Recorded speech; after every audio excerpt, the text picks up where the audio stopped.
गुवाहाटीयाव मोनसे सोमोनांथाव जाथाय सासे रिक्सा सालायग्रानिफ्राय गंसे आइनि बेरेखा हाथियार मोननाय जादों। थारैनो साननो गोनां आरो सोमोनांथाव।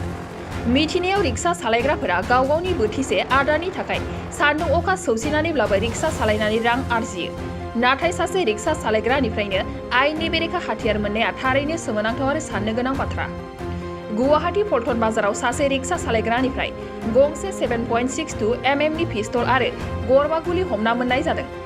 हाथियार लाग्रा रिक्सा सालायग्रानि मुंखौ अजय कुमार प्रसाद होननानै मिथिनाय जादों।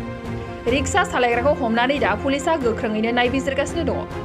रिक्सा सालायग्राखौ बिहार रायजोनि थागिबि होननानै मिथिनाय जादों। नाथाय मा जाहोनाव बे रिक्सा सालायग्रानाव बेबादि आइनि बेरेखा हाथियारा बोरै फैखो, बबेनिफ्राय मोनखो, सोर होखो बेखौ दासिमबो रोखा मिथिनो मोननाय जायाखै। पुलिसा बेनि सायाव गोख्रोङै नायबिजिरनाया सोलिगासिनो दङ।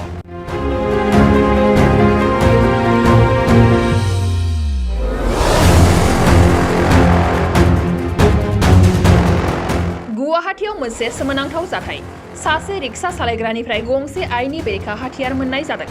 थारैनो साननो गोनां आरो सोमोनांथाव। मिथिनायाव रिक्सा सालायग्राफोरा गाव गावनि बोथिसे आदारनि थाखाय सान्दुं अखा सौसिनानैब्लाबो रिक्सा सालायनानै रां आरजियो। नाथाय सासे रिक्सा सालायग्रानिफ्रायनो आइनि बेरेखा हाथियार मोननाया थारैनो सोमोनांथाव आरो साननो गोनां बाथ्रा। गुवाहाटी पल्टन बाजाराव सासे रिक्सा सालायग्रानिफ्राय गंसे 7.62 mm नि पिस्तल आरो गरबा गुलि हमना मोननाय जादों। हाथियार लाग्रा रिक्सा सालायग्रानि मुंखौ अजय कुमार प्रसाद होननानै मिथिनाय जादों। रिक्सा सालायग्राखौ हमनानै दा पुलिसा गोख्रोङैनो नायबिजिरगासिनो दङ। रिक्सा सालायग्राखौ बिहार रायजोनि थागिबि होननानै मिथिनाय जादों। नाथाय मा जाहोनाव बे रिक्सा सालायग्रानाव बेबादि आइनि बेरेखा हाथियारा बोरै फैखो, बबेनिफ्राय मोनखो, सोर होखो बेखौ दासिमबो रोखा मिथिनो मोननाय जायाखै। पुलिसा बेनि सायाव गोख्रोङै नायबिजिरनाया सोलिगासिनो दङ। শ্ৰদ্ধাৰ কোকৰাঝাৰবাসী জনগণ, ইয়াৰ দ্বাৰা কোকৰাঝাৰ পৌৰসভাৰ অন্তৰ্গত অঞ্চলত বসবাস কৰা জনগণলৈ এটা জৰুৰী ঘোষণা আগবঢ়োৱা হৈছে।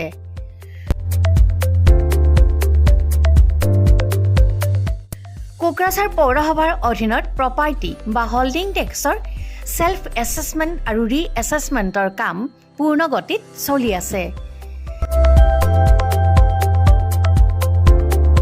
যিসকলে এতিয়াও সেল্ফ এছেছমেণ্ট বা ৰি এছেছমেণ্টৰ কামবোৰ সম্পূৰ্ণ কৰা নাই তেওঁলোকলৈ আমাৰ বিনম্ৰ অনুৰোধ, আপোনালোকে অতি সোনকালে অনলাইন যোগে সেল্ফ এছেছমেণ্ট আৰু ৰি এছেছমেণ্টৰ কামসমূহ সমাধান কৰি লওক।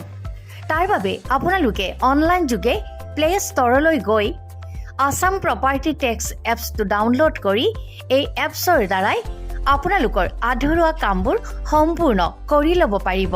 নতুবা play.google.com/store/apps/ৱেবছাইটৰ জৰিয়তেও আপোনালোকে আপোনালোকৰ কামসমূহ সমাধান কৰিব পাৰিব।